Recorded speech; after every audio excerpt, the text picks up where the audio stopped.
What a twist!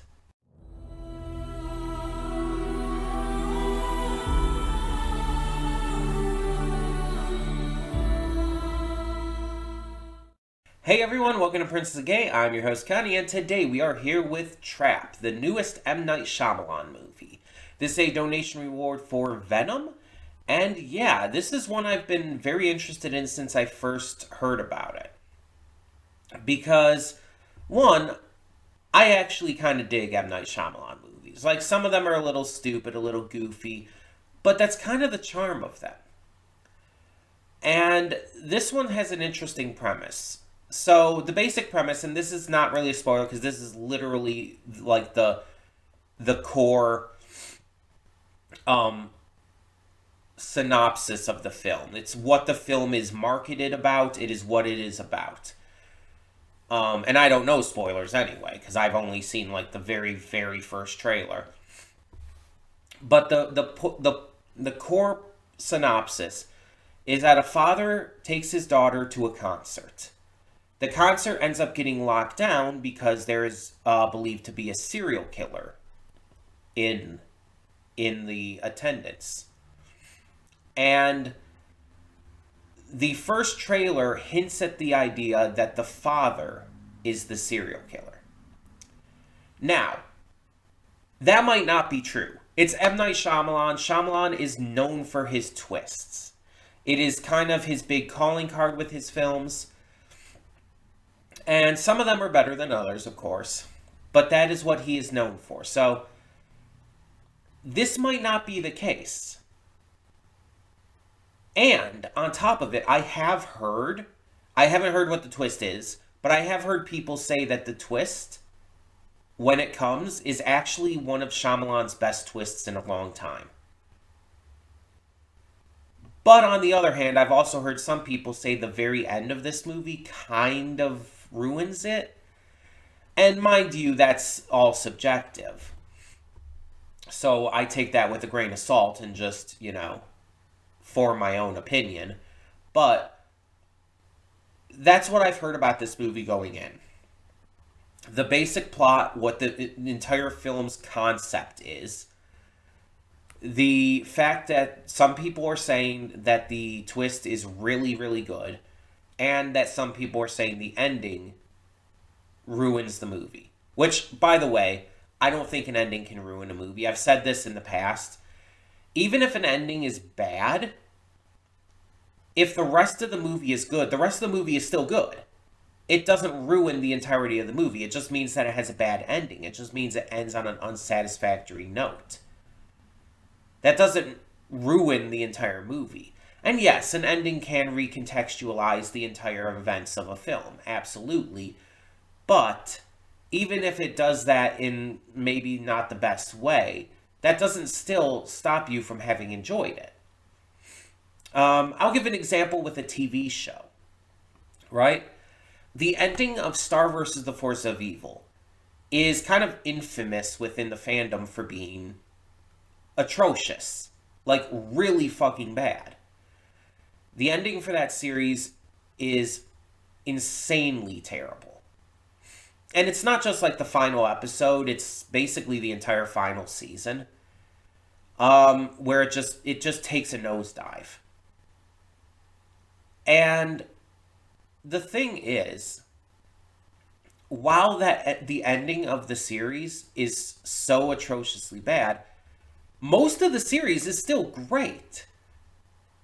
Hell, at its peak, it's one of the best animated series, like, of the modern day. So, that's not ruined by the fact that the ending is terrible. It just makes the ending terrible. It just means that it ends out in a very unsatisfactory piece of shit way. It doesn't ruin everything that came before. So, and the same goes for other stuff that I feel also ended extremely poorly, like Steven Universe. It's the same kind of gist here. The ending of a film in my eyes, does not make it and does not break it. One part of a film cannot do that. It's an overall impression. One thing, whether it's a part of the film, whether it's a character, or an actor, or how a movie might be animated, or etc., one thing does not make or break a movie, or a series, or anything else.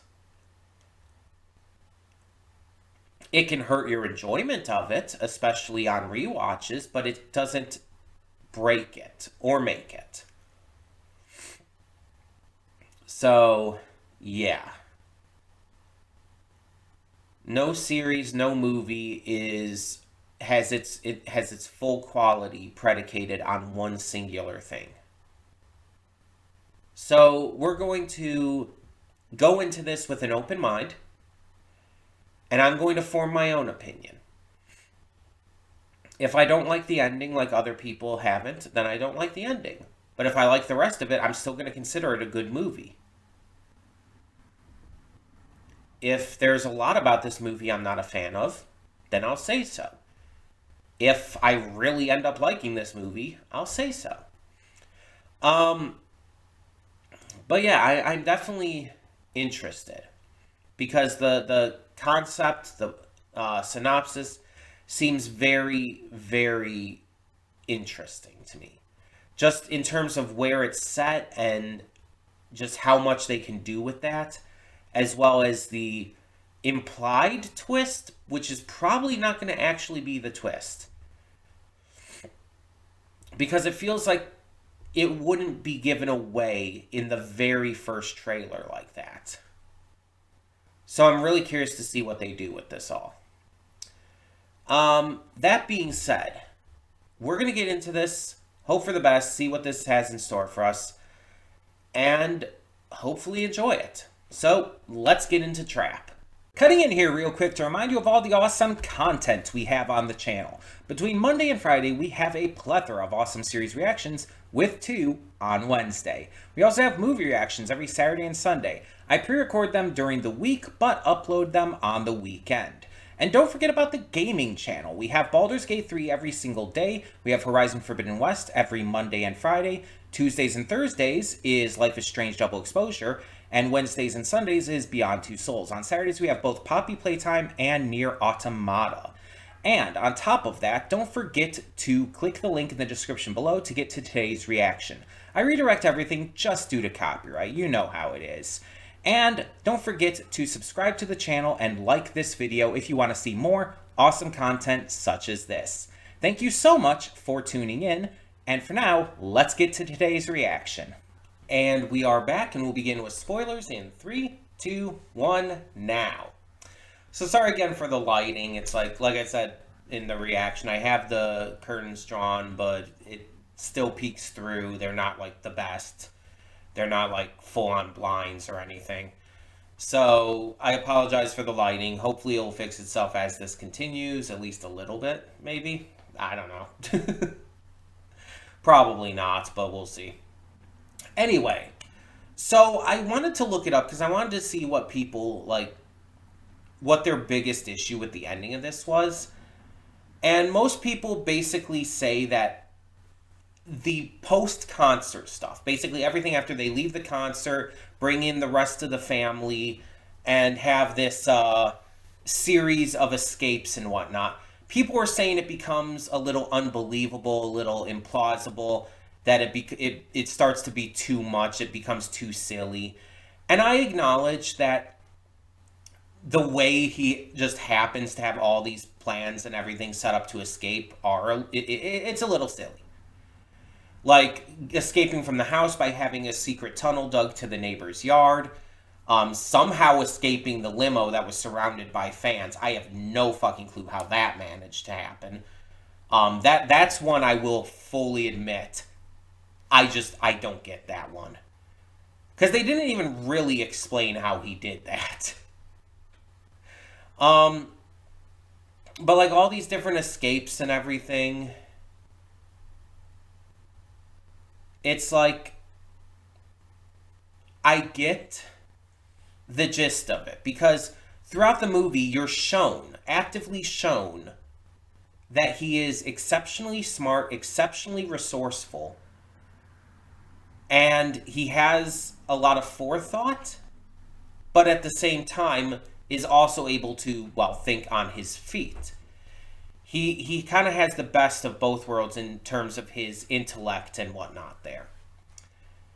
Because of that, it has made him an extremely difficult serial killer to catch. And that's why, within the big twist of his wife ending up being the one to tip them off and to have the reveal that, that he was the killer and everything, his wife being the big like clue giver. I don't know what I don't know what how to word it, but you know what I mean. That works because we see how meticulous he is. He would have never made a mistake like that. He would have never made the mistake to where he would have dropped the receipt in his safe house.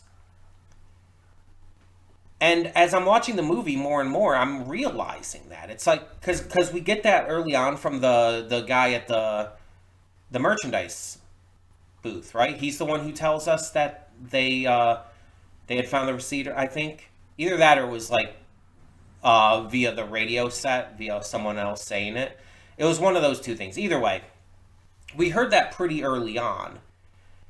But the more I'm watching, I'm like thinking like this guy is so smart, so meticulous, yet he made a mistake like that. Like everyone can make mistakes. Everyone can mess up at things, even the smartest, even the most put together people. But it just seemed like it didn't make a lot of sense to me based on the information we were being given. And considering as I've been watching, I've already been like looking out for what could the twist be? What could be actually happening here, etc., etc. And I went through a lot of different guesses. I went through a lot of different questions, a lot of different ideas. And even by the end, I was still guessing and getting things wrong. Like for a second there, I thought the wife was in on it. But then it reveals no, it was a different twist with her. And I like that. I like that we can think it's going one way and be surprised. Apparently there's some people who didn't like that though from the what I was reading, the reviews I was reading. Apparently a lot of people actually wished it had gone with the other twist, the idea that the wife was also in on it. And I'm like, is there a reason why you think that? Because I'm not like opposed to the idea. I'm just wondering, it's like, is there a reason you think that would be like an altogether better twist and the twist that we got was bad? Because I don't think so at all. In fact, I think the twist that we got just, again, makes more sense. Because if we got the other twist, if we got the twist that she was in on it, we would still have to believe that at least one of them fucked up. And that just doesn't seem reasonable, given all the information we've received.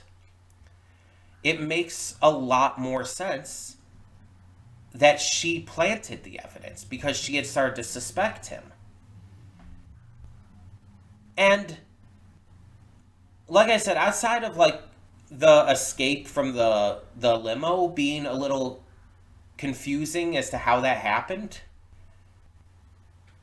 I had no real issue with like it like turning into not really a different movie, but like a different a different like level of tensity and whatnot at the end with this change in perspective, leaving the concert, going to the house and everything, and of course the reveal to the family happening, all of that shit going down. And I like it because not only does it add in a different level of tension, but it also allows for him to start failing, him to start getting sloppy. And in a natural, believable way, unlike with the receipt, if that had been the case. Because at this point, he's getting caught. More people are finding out about him, with Lady Raven going into the bathroom and, having the phones and everything. It's like he's panicked. When she yells through the door, it's like your husband is the butcher. He, like, freaks out and, like, locks them into the room, which doesn't end up working. Because when they're leaving and they're, like, right outside the garage door, he, like, freezes because he's like, I didn't anticipate that. There's a window, there's a tree there. And it's just like he's kind of frozen for a second. And I like that. I like that he's starting to get sloppy because he's getting caught, because he's, you know, his guise is slipping. That's the point where someone even as meticulous and smart as him should start slipping. That just makes sense. Again, if the receipt in the safe house wouldn't have made sense. There'd be no reason for him to have slipped at that point, for him to have messed up. But this works. And so it's like, I think the ending portion of it, however long it ended up being, like the ending third or something maybe, I think it was really good. Because it felt like a natural progression of things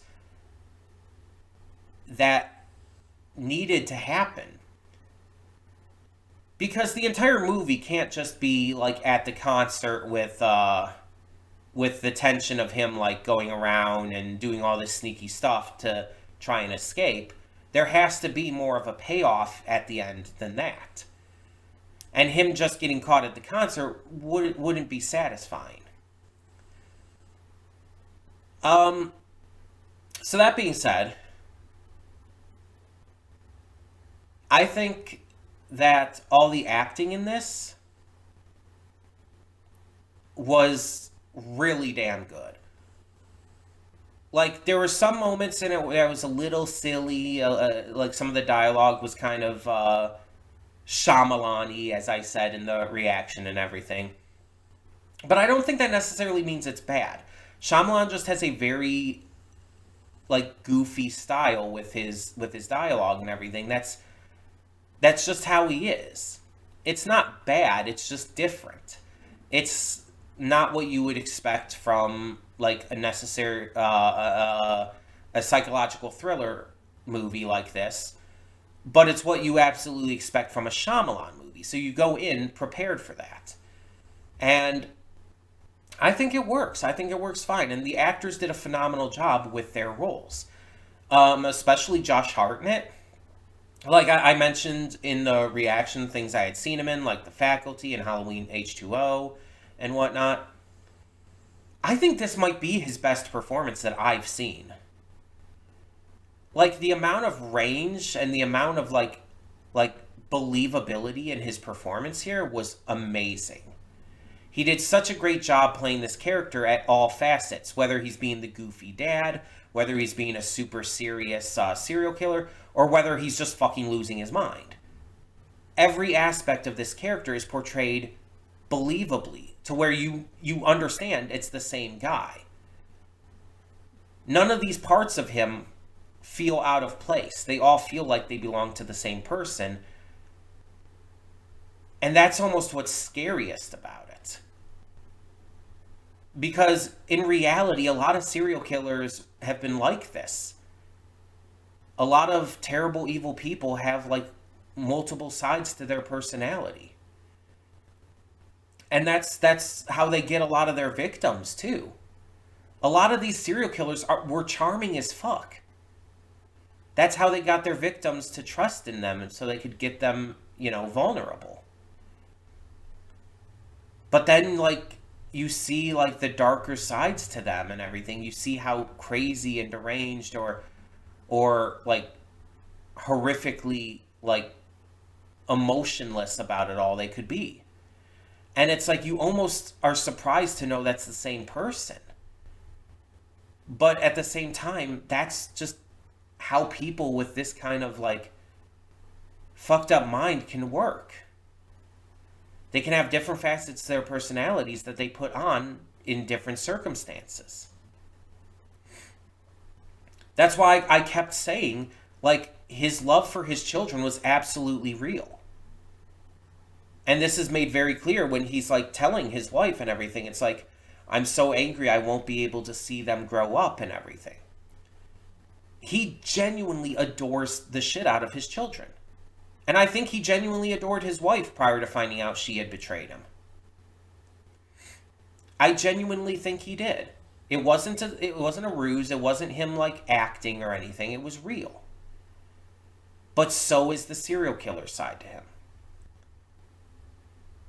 The side that he kept hidden from his family. The side that he, would have to put on in private, basically. And that makes him scarier because he can just kind of like flip a switch and change personalities just like that. And again, Josh Hartnett does amazing. Alison Pill did great for as small of a role as her character was, only appearing in like the back half of the film and all. She did a great job. The actress who played their daughter was great. The Seleka, I think it was, Shyamalan's daughter, she did a great job. Very pretty, by the way. Just saying, she's like just very pretty. But like everyone did really well. And I feel like the direction was good. I feel like this is one of Shyamalan's better films in a long time. And I like most of his films. I liked Knock at the Cabin. I liked, what was the other one? Old? Old, that's what it was called. I liked Old. I like these movies. But I still think this one, like, kind of trumps them. I think this one was just notably better. In terms of the acting, the direction, the writing, the pacing. And whether you agree or not, that's fine. I mean, everyone's entitled to their own opinions. I'm not going to tell you you're right or wrong depending on what your viewpoint is. I'm just sharing mine. I think that Shyamalan is, like, kind of at the top of his game with this one. And, like, with the music setting for the first half, it's like you have actually good music playing and everything as well. It's just, I really enjoyed this. This is absolutely a film I would watch again. I mean, I can't say off the top of my head right now exactly, like, how I would rank it and everything, because I have to think about it and whatnot, but this honestly exceeded my expectations. And I was, like, really expecting to like this movie because the premise was so cool. And I feel like maybe some of the people who didn't like it, which, by the way, they're allowed to not like it. Again, all opinion, all subjective. But I'm wondering if a lot of people go into Shyamalan movies just kind of prepared to not take it seriously and not like it because it's a Shyamalan movie. They refuse to, like, see it as, like, cinema, because it's Shyamalan and because it's not, like, I don't know, Francis Ford Coppola or some shit. The people who basically sorry about that. Look at all these Oscar bait films and stuff, and like all these like big movies like Oppenheimer or whatever. And it's like, oh, this is like the greatest film. This is like movie of the year, and it's like, okay, you're entitled to that, but they look down on films that aren't that. If it's not a movie like Oppenheimer, that's this big Oscar bait film that's like got all of these like phenomenal actors and direction and whatnot, it's like they're gonna look down on the film automatically. And I've talked about this before, and it kind of goes even into more than that. I feel like a lot of critics nowadays just I feel like they don't watch movies for entertainment anymore, and that they go into a movie specifically with a critical mind, with the intent of judging it as harshly as possible. They go into it like planning to overanalyze it, to dissect it at every little thing. And it's just like, how can you enjoy a movie like that? If you can, good for you, all the power to you, but I don't understand. I've never understood that.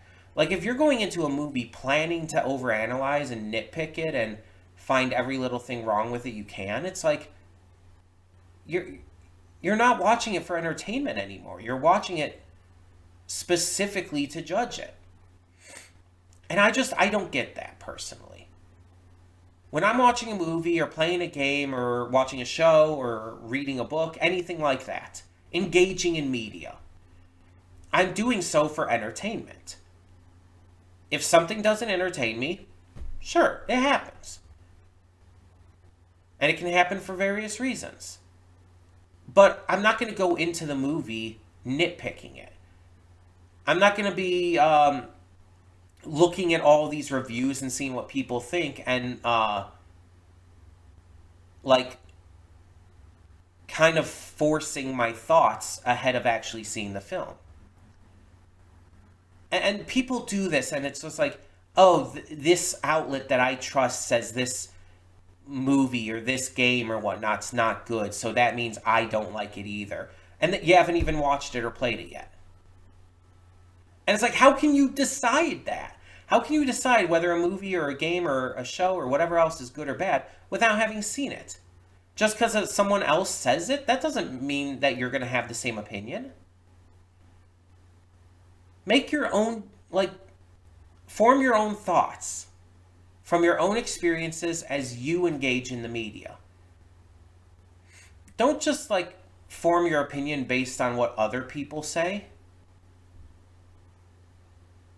I don't get that.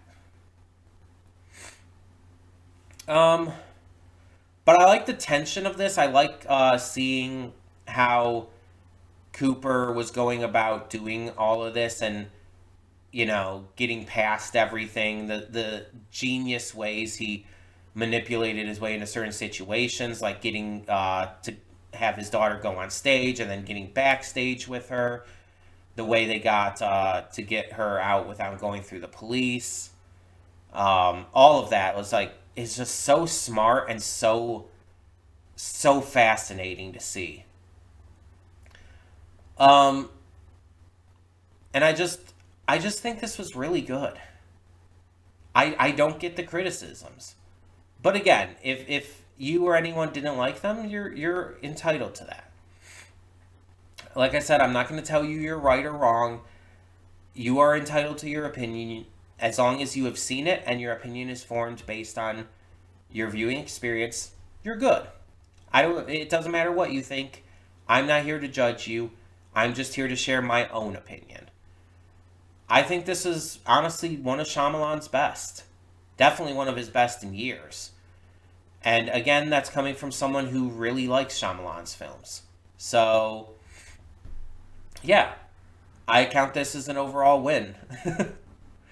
But tell me in the comments below, what did you think? And like I said, if your opinions are different than mine, completely fine. I want to hear them as well.